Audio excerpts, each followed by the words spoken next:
What's one thing you think traditional VCs, could learn from BMW I Ventures? How does it differ from traditional VC? The difference is that what we can bring to the table is really being affiliated with a large industrial player that has a lot of talent in the organization, but also might potentially become a customer or just help vet whether, let's say, a certain proposition is actually viable for the automotive industry. And so with that, we're basically bringing real world expertise to our investments and in a perfect scenario, potential customer channel. Marcus, anything to add? That is the story that we're trying to tell, that we bring together best of both worlds. So we bring the expertise of having a large corporation attached for, them being maybe customers, they being good evaluators, sports, industrialization partners. But we're also bringing the rigor and the speed off a financially driven VC.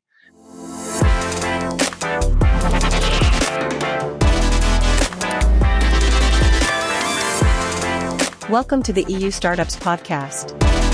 Sit back and enjoy the show hosted by Marcin Lewandowski.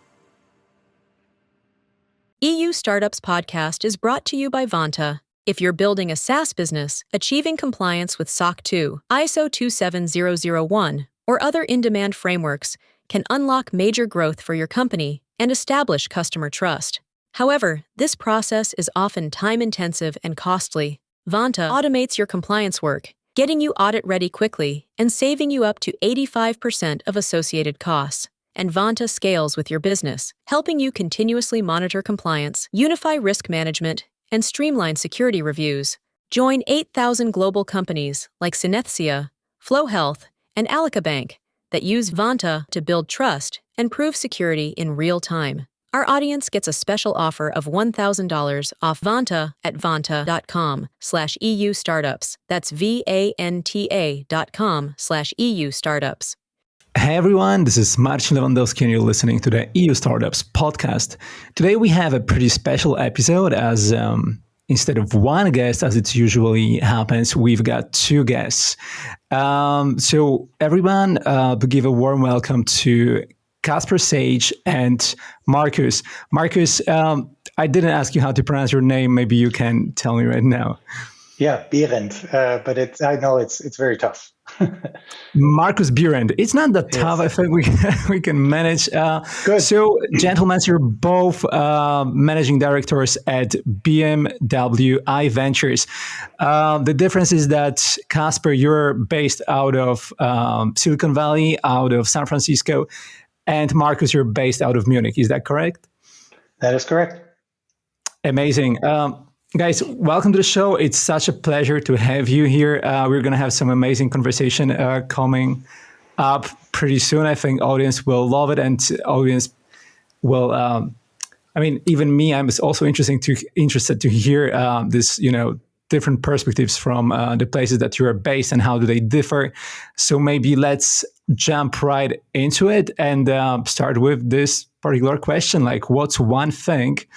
Or maybe not one thing, like what's, how does being in Munich versus San Francisco impact your investment instincts?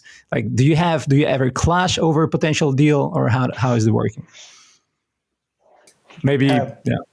I'm happy to take that, as I have been in both worlds. Not that Kasper is not familiar with the European side, but I've lived 4 years in San Francisco, Right. or in the Bay Area before I moved back and took over our venture business here in Germany. So I think it's not about a clash. It's always you have a team, right? And what we do with our fund, we are geo-fenced in two areas. That's North America and that's Europe. And we're focusing, of course, kind of local patriotism. We're focusing a little bit on the areas that we live in to look for investments and work on those. That doesn't mean that I don't have interest in U.S. investments or Kasper doesn't have interest in European investments. It's actually, we are more striving for topics and for all these kind of things. So once somebody brings an investment to the table, we discuss it internationally. So with the team in San Francisco and the European team, and everybody gets a say, and everybody gets to comment and evaluate with their stakes. And I think that actually is one of the unique features that we have, that we bring such a broad variety into the discussions and that we make decisions jointly. But Kasper, please add from your point of view. Well, yeah, I mean, obviously, I'm the guy who, left Europe about 13 years ago, so I probably have a slightly different perspective on things. But I mean, things over here, I would say just in general, obviously, this is no secret, but like Silicon Valley and, adjacent is basically, from a maturity level, the oldest startup ecosystem in the world, and therefore also by proxy, the one where most of the investment dollars sit. Not necessarily where the dollars are being invested, but like where the investors are, right? So I think from a general perspective, we've seen this, at least in the time that I've spent here, companies from Europe, companies from Israel, when they're successful, often coming to Silicon Valley, where sometimes we actually find European deals even over here, right? Which is funny. Sounds good, guys. What's one thing you think traditional VCs could learn from BMW I Ventures? How does it differ from traditional VCs? I think that the key element is at least our approach is we're trying to combine the best of both worlds, right? So we operate under the same mechanisms and in the same sort of rigor and speed as any other venture capital firm on Central Road or in the US, but we bring additional value. So obviously other VCs will argue they bring value as well, and I don't want to diminish it. I think the difference is that what we can bring to the table is really being affiliated with a large industrial player that has a lot of talent in the organization, but also might potentially become a customer, or just help vet whether, let's say, a certain proposition is actually viable for the automotive industry. Right? And so with that, we're basically bringing real world expertise to our investments, and in a perfect scenario, potential customer channel. Sounds good. Marcus, anything to add? I think that covers it very well. That is the story that we're trying to tell, that we bring together best of both worlds. So we bring the expertise of having a large corporation attached for them being maybe customers, they being good evaluators, sports, industrialization partners, but we're also bringing the rigor and the speed off a financially driven VC. So we're trying to pick best of both worlds and bring them in. And we believe that for that reason, we also do much better due diligence because we can technically evaluate the subject or the startup and their products. And we can also financially do that. So we're also leading rounds. We're taking responsibility. We're taking board seats. And we're trying to make an edge using those two advantages. So you're backed by BMW, but you invest across the mobility industry, right?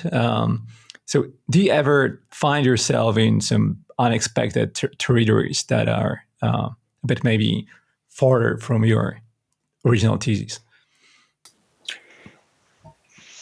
Marcus, do you want to answer? Yeah, I can. So we maybe also to the structure, right? So we're a real fund. We just have a single LP structure. So our LP is BMW, and with an LP or multiple LPs, you discuss your search fields, we call them, but your thesis, your investment thesis. So some are green tech funds, some are. So we discuss with our management board the search fields that we actually are investing in, and it's fairly broad, everything around the automotive. So we're focusing on things that go into the car. We're focusing on smart production, smart supply chain, also on point of sales, fintech maybe. So digital point of sales, anything that drives it there. In underlying, we have the two supporting technologies, basically, that's information technology. So anything that's software related in enhancing us and helping us. And also the other one, which is very important, is sustainability. So we are really thinking about how can we drive forward the corporation in achieving its CO2 targets. So we want to find the technologies that will help the industry and hopefully BMW as well to achieve their CO2 targets and contribute to CO2 lower emissions in any part of the supply chain. So when we set up the fund, we really looked out for these things. And that can, back to your question, lead us to territories that are a little bit adjacent or even a little farther away. But if they get the purpose and if they're financially attractive, we might invest. Sounds Yeah, I good. think just real brief to add to that. So I think the key element is obviously where can we add value to our portfolio companies, right? And so the reality is that this ideally has some sort of impact or relevancy for the automotive industry, because that's really where we can, in a broader spectrum, help entrepreneurs be successful. Now, it doesn't necessarily have to start in the automotive industry. Sometimes we see technologies that have other verticals where they gain market traction first. But if let's say entrepreneurs are targeting to potentially become an automotive supplier or be part of the automotive ecosystem, that's obviously where we can really help. Yeah? This is where the background and their expertise lies. Makes perfect sense. Casper, what is the craziest pitch you've seen lately? What made it stand out? You mean the craziest topic or the like the pitch, like so the startup that pitched to you some idea or like their Well, I mean, so first of all, you can tell us about. Yeah, exactly. That's the thing. No, I mean, generally speaking, I think what is a little different for us than, let's say, for investors that just generally across all different verticals is that most of the things that we are looking at are pretty specific and pretty targeted, right? So we wouldn't, let's say, look at the next juice press or the next, innovation in microwave, like that's not really something that we, or like fashion, for sure. Like you're investing in technology startups, right? Not right. Yeah. No, I mean, you see a lot of interesting things. I don't wanna be unfair to some of the folks that have reached out. Yeah, but most of the times we filter in the beginning. There's a lot of things that are, I wouldn't say they're crazy. It's not like interesting crazy in the sense that you look at it and you're like, holy cow, what is that? It's more like good crazy, like that it's gonna, that has a huge potential to, disrupt the automotive industry or like whatever. This kind of crazy. Not like crazy that, what's up? Yeah, got it. No, I mean, we have so first of all, one investment that we recently did is we invested in Skylo, which is basically allowing for devices to have direct communication with satellites, which is pretty crazy stuff. I mean, you might have seen the announcement that Apple did. It's similar. I'm not saying they're working together. I'm just saying like this is sort of like the proposition. But you have basically, you don't need any special antennas. It's like direct to your phone and can actually save your life. So things like that is, from a technology standpoint, very exciting. Because just gave one example. We have plenty more, but don't want to turn this into a portfolio show. And so when you look at this kind of pitch or start like investment opportunity, what does it have to do? Like, what does it take for it to stand out for you? Yeah, I mean, we have a pretty classical approach, right? So first of all, we look at the market, right? We need to make sure that these are sizable opportunities. So we're talking something that really in the end application has the potential to really change the world. So it's a lot about what other VCs do to as well, right? So which is really about like understanding what the total addressable market is, what the time to market is, so like sales cycles and things like that. We look a lot around the financials. And that's sort of like when we get into the technology. And obviously it's easy to fall in love with technology because, if you find something that's really, really amazing, you might be like, hey, this has to change the world because it's the best thing ever. But the reality is often you have the market conditions and the go-to-market and the commercial, sort of going to market, which actually might kill or make a company. Right, so it's often not necessarily the technology in itself, but it's a combination of whether it solves a problem that's relevant for customers. So we spend a lot of time trying to figure out whether, like, the companies that we invest in have that inflection point to really become a potential success in the market. Yeah. Got it, Marcus. You mentioned sustainability as like one of the core values for you guys. In the race towards sustainability, how do you evaluate, a startup's long-term environmental impact? So race is, let me just say that, it's always like, we're not competing on this, right? So we're in this together, we're trying to solve this together. So that makes it so nice, right? So everybody is interested in getting ahead there. And of course, we compete for the best deal or the best idea and on the market itself. But Yeah. I think we are at a point in technology where sustainable technologies in very many fields suddenly become less expensive than the conventional alternative. So electricity from solar by now is cheaper than electricity from almost anything else. It's not available around the clock 24/7 and so on. But once it's there, it's much cheaper than other energy sources. And I think that applies for many technologies that will help us become sustainable in the future. So my thinking is always like the energy that the sun provides to the earth every day must be sufficient to live our lives comfortably and with the energy provided. And that's what we're looking for, right? Stop burning fossil fuels that have been created 100 million years ago. Start using whatever the sun delivers to us daily or over the course of a year or whatever you want to say. So in this, we're looking for companies that are actually helping to do this. And now you ask for the role of startups. I think this takes oftentimes real innovation, real revolution in your approach. So if you're like just iterating, you probably don't get there because you're just optimizing on an existing system. You have to really think big and think new sometimes. And oftentimes only startups are allowed to do this because it's a risky bet. You can't focus an entire corporation on this and then lose. So it's better a startup and a small group of people really focuses on solving this problem and bringing it to fruition. And then you can incorporate or sell it or whatever you want to do to the larger corporations, and they will happily accept it. So in the sustainability, there are so many things where things go forward. One example, we've invested in Boston Metal. It's a Boston-based company that is trying to do green steel by using electrolysis. So a technology known, but not yet commercially available, especially not for steel. And in order to do so, they have to go through great efforts. But we believe once this is done, you don't burn coal anymore to get steel. And that is something that you only can do if you really start new from scratch. If you have already a steel mill, you will not switch that easily to that process from the process you're coming from. So it takes startups that actually test things out and bring them to the market. 100%. This is super disruptive. This is changing like thousands of years, like how you were actually like the process of like getting to a product, right? This is crazy. Since the steel age. Exactly. Marcus, maybe now Casper, actually. If you could disrupt any part of the traditional automotive world, what would it be? Like, where would you start?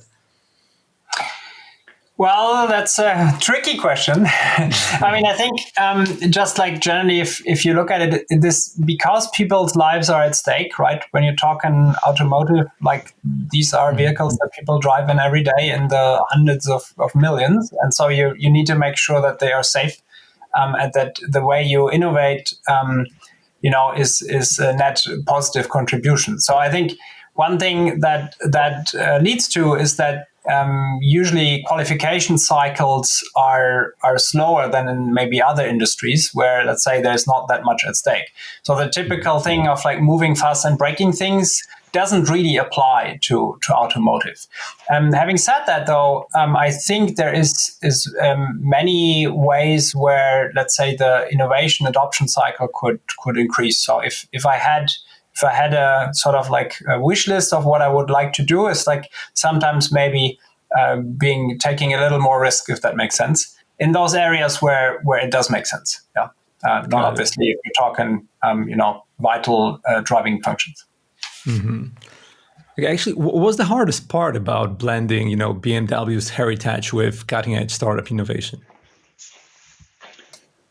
I think this is actually not so hard at all. No. I mean, the hard part to answer your question, the hard part is to actually motivate people to leave their trodden ways, right? To get them to accept that change, and disruptive change might be the way to go. Because if you're in a zero fault environment, we don't want any mistakes in our vehicles. It's hard to leave well-known paths in order to improve. So gradual improvement is probably the one thing that we've all learned, and I come from the industry. What we now need is sometimes to just let go and take a bigger leap. And that is, if you ask me exactly for the hardest thing, then I think that is hard to get your people to actually go with you and do that. Why I think it's not so hard, it's because everybody is pulling in the right direction. Everybody has, at least from a mindset, the right direction, especially in our company. It is just more, it's just, where's the right steps? Which are the right steps? What do we have to take and where do we go? And that's a natural way. And I think in summary, I can say that with the setup that we have, no other automotive OEM has the same setup as we have it for the venture group. And other setups that we have to foster innovation actually give us a head start and a future. Cool. That's good to hear, Marcus, because usually, like big corporations like BMW, they have hard time innovating at the speed of startups and generally integrating startups into their structures, given how given maybe also the information that they possess that they don't want to easily disclose to someone from outside. So yeah, that's good to know that it's actually not that hard to, for startups and early stage companies to blend into the BMW's heritage. But I also know you mentioned that at the very beginning of the conversation, that you guys have a unique investment process. Can you maybe describe a moment when a decision from your investment committee, had you on the edge of your seat, or do you guys always agree on everything? Yeah, I'm happy to take that. I mean, we're pretty much in line with all other central road VCs in terms of the process. We're pretty quick if we have to. So fastest deal we've ever done was in 10 days.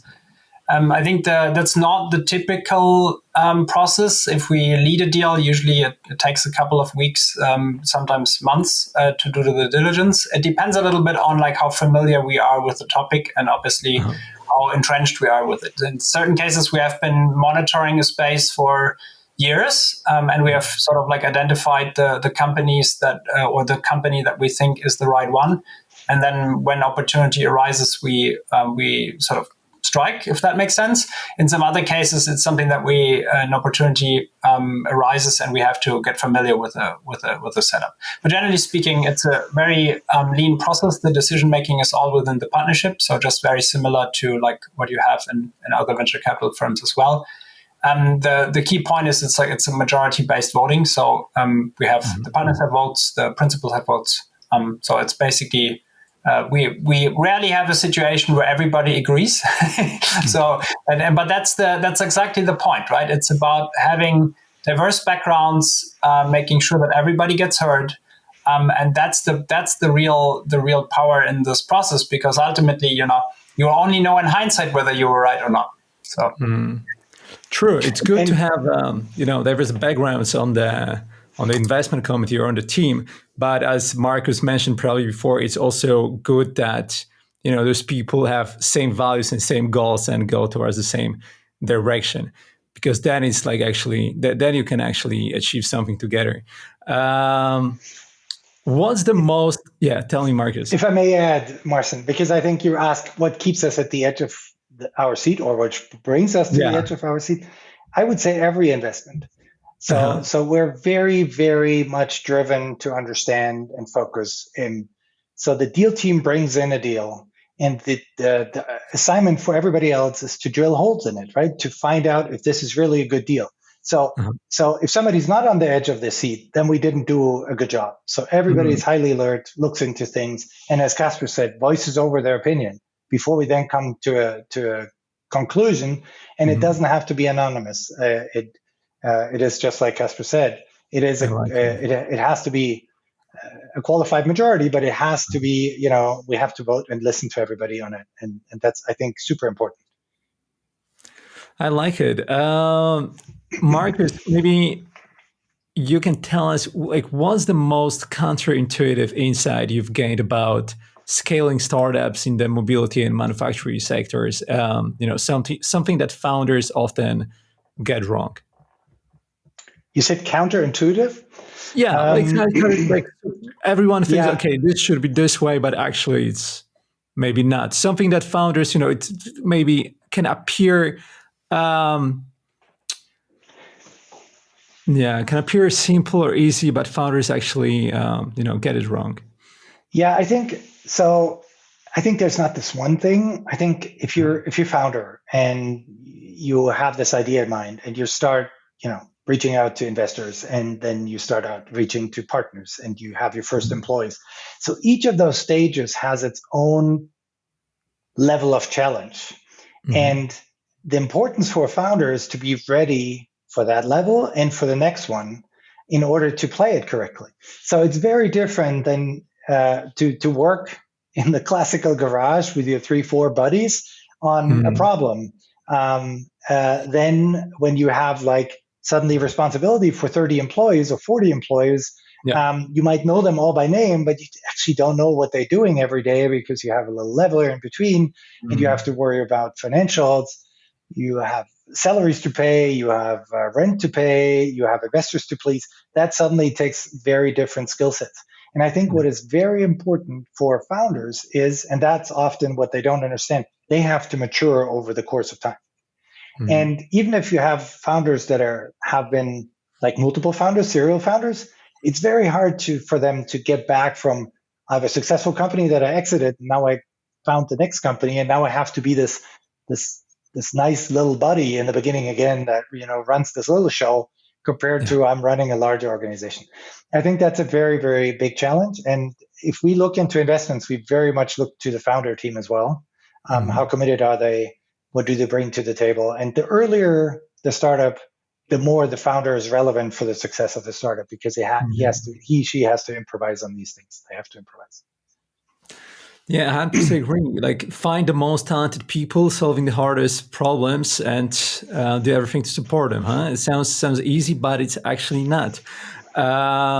Casper, maybe you can tell us, what advice would you give to a founder who's looking to partner with BMW iVentures? What should they expect?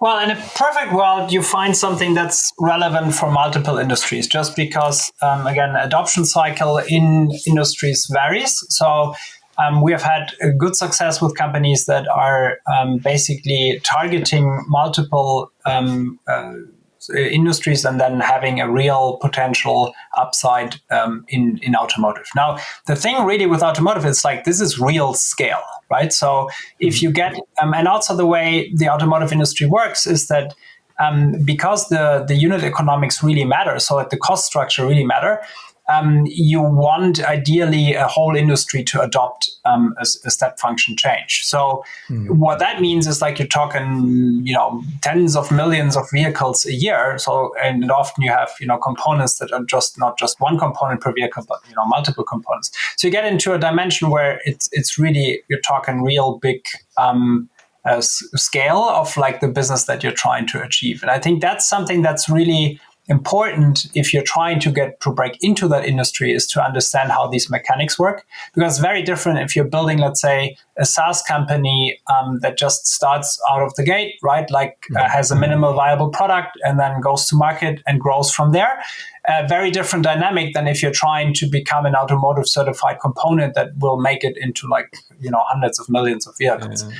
And so I think that's really the thing that we can help with, because we have done this multiple times, where we can provide advice and also sort of make sure that you don't put the cart in front of the horse. Yeah. And maybe one addition for all the founders listening out there. So we're looking into companies that will scale. And the importance is not just for BMW, but for the industry. So OEMs, automotive OEMs, usually have a wide area of suppliers, right? We usually don't acquire a startup. We usually want them to become a supplier to us, one that can scale, that can deliver at the quality, at the volumes that we need. And therefore, we sometimes even invest with other OEMs together to make a company strong enough for the automotive market. So automotive readiness is very hard to achieve, like Casper said. And that's part of our goal, to make those technologies available for the industry. And of course, we offer it first to BMW in terms of, we connect them. And if they choose to work with them, that is a very benefit for all of us. But I always say if Volkswagen becomes the first customer of the company we invested in, that is a pretty good compliment, and we take that as well, right? They are automotive ready. 100%. Awesome. Guys, so post-investment, BMW iVentures provides, support that helps companies integrate into BMW supply chain, or not necessarily, maybe exactly like disrupt the whole industry and grow as big as possible. But so what are some success stories where the support has transformed the startup into a key industry player? Yeah, maybe I can pick one. So we invested in GaN Systems. That's a gallium nitride power transistor company that recently got acquired by Infineon for $830 million. Really, like one of the areas that we were provided to help with as a sort of joint effort between BMW iVentures and BMW was really getting them automotive certified. Yeah? So getting them qualified to meet automotive standards. Yeah. And I think this is actually a good example for what I was saying earlier. Like, this is a technology that made it into like potentially your phone charger that is right in front of you, or some of the consumer electronics, way before it made its way into the car. Yeah, but the market for this in electric vehicles is so much bigger, right? So that's the element where this becomes interesting, because you can combine sort of the sales cycle of these different industries together and create something that's potentially extremely valuable. If I had to make a prediction in the future, specifically now in the hands of Infineon, this is probably going to be in everything that touches power not too far from now. Sounds amazing. What's next for you guys? Like, any new projects or initiatives that you're excited about you'd like to share with the audience? So we of course can't talk about the deals that we're just investigating and looking at. But we are monitoring the developments very closely, right? So whatever happens in new fields of technology, we're always monitoring robotics, what is happening in these fields. Production automation is a very, very interesting subject. Industry 4.0, what is happening there? There's so much to come in the future. So we're trying to stay close to these areas and look at solutions that are just, rocking. And then we look at them from a business point of view and see if they are not just technologically great, but also financially attractive and viable. And then we make our inroads there. So technology is probably a very strong driver in these matters. And then always platforms. So like robotics, I just talked about, but we invested in a company that actually provides a platform for all the robotic programs to work with each other, and that you just have one company that, or one software that will actually run the single system. So Casper invested in that company not too long ago. Amazing. So one thing that I just very brief, because it's something that actually touches people's lives, and I think it's interesting from an investment cycle perspective. But like, I think we're like probably in the third wave of autonomous vehicles and autonomous driving, and I think this time it's actually happening. So I mean, obviously living here in San Francisco, like you could hop in a Waymo and like take basically an Uber ride without any person being involved. But we invested in Kodiak for autonomous trucking, and now it's actually coming together and it's happening. So I think, and this is something that maybe if you live in Europe as a normal sort of citizen, you probably won't really have many touch points with. But this is something that here in the States is like you can feel it. It's like it's the first time we're like, hey, this is actually happening. It will actually be on the roads. So this is one of those areas where, it goes through multiple cycles, and now it's finally seems like it's actually happening. And maybe if you talk about, we're talking about Europe startups, one of the autonomous European startups called Vey is now going to Las Vegas for its first deployment, right? So that also has something to do with the regulation and the tolerance of people in those areas, in those markets, to accept those things. So it's Europe, I think, still has some ways to go when it comes to these things, because you asked me about the differences in the beginning. Yeah. We still have to overcome a couple of hurdles before we can be as innovative, as easygoing, for the lack of a better term, than you have in the US, right? And even some of the companies are not working in California; they go to Texas because sometimes regulations are better, or not Nevada. Yeah. And we need to foster that kind of environment over here in Europe as well, to give those companies more chances to deploy. 100%. And Casper, since we were talking about it, what do you think is like? I'm sure it's not just one thing, but if you were to name, one thing, what really makes San Francisco different, or the US different from the European startup ecosystem, what would it be for you? Well, in a nutshell, I think it's. There's plenty of things, and a lot of this has to do with availability of capital and yada yada. And obviously, because many people here have done this before, you often have like serial entrepreneurs. It's not their first gig. Like some of them have sold 3, 4, 5 companies before they do this company that you are investing in. So there's a lot of ecosystem related things. I think if I had to boil it down to one specific element, really what in the States in general, or in the US, is one thing that is the belief in the idea and the potential. And so if you think about specifically me as coming from Germany originally, if I look at there's so much top talent in Germany, like amazing engineers, amazing research people in all the universities, but there is this inherent still, it's on the brink of changing, but there's still this inherent sort of fear that things could go wrong, and that you might not have the right solution yet. And so there's a lot of holding back, and it's not actually coming to fruition as it is in the States. In the States, you have this thing where it's like people believe in something and that it will change the world, and then they just go for it. And just going for it is a power that's not to underestimate. And we have specifically in Germany, you have this thing where you come up with an idea, and then people will, the first thing they will do is they will poke holes in it and be like, "It's never going to work because of X, Y, Z." And you're like, well, what if you believe it will work? And that's the difference, I think, that Europe can cut a slice out of it, if I may. Yeah, I heard so many times the same answer.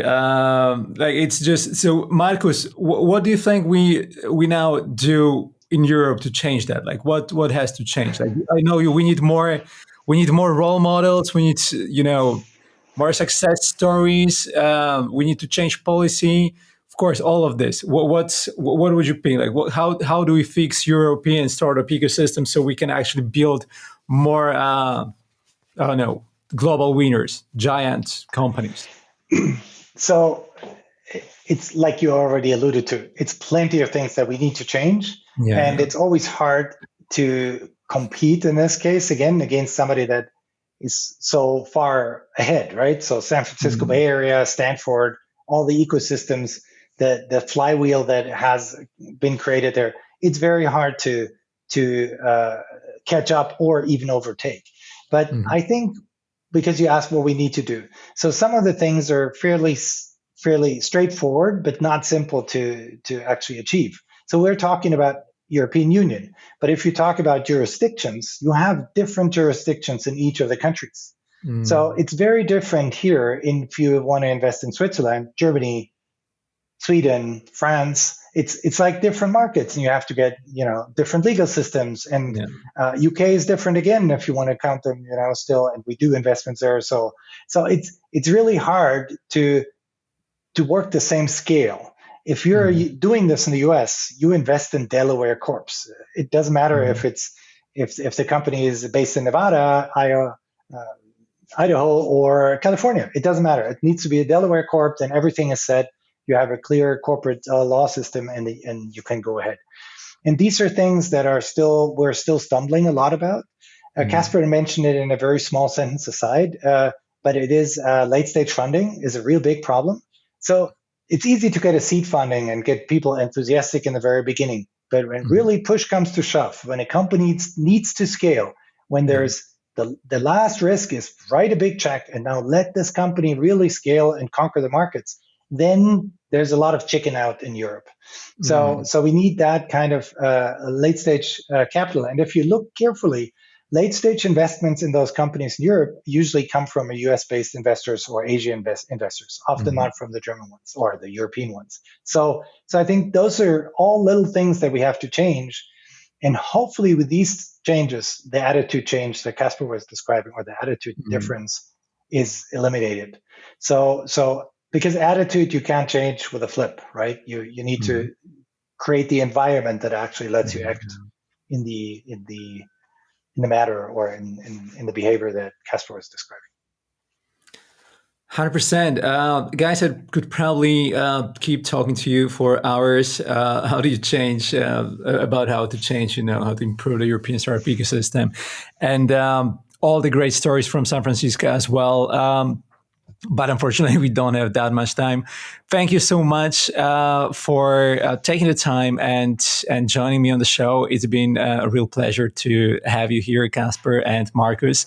And I wish you all the best, guys, and I hope to talk to you soon. Thanks so much. Thanks for having me. Marcin, thank you for your good question. Thank you.